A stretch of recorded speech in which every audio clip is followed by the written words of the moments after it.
أكمل موناكو بطل الدوري الفرنسي استعداده لمواجهة كأس الأبطال الفرنسية التي ستجمعه بباريس سان جيرمان في مدينة طنجة المغربية.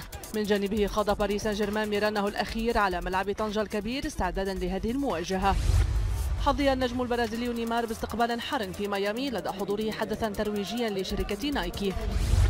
يضع بطل أوروبا ريال مدريد لمساته الأخيرة على ملعب هارد روك قبل مواجهة الكلاسيكو المثيرة التي ستجمعه بغريمه برشلونة في ميامي.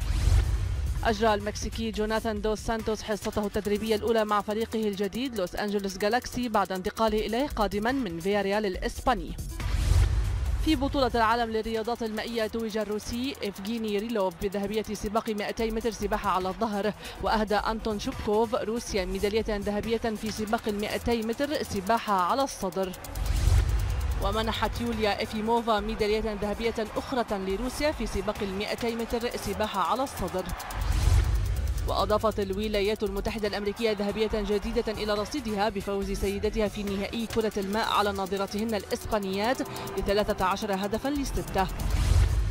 أجل العداء البريطاني محمد فرح اعتزاله وسيشارك في لقائي برمنغهام وزيورخ ضمن منافسات الدوري المسي لألعاب القوى.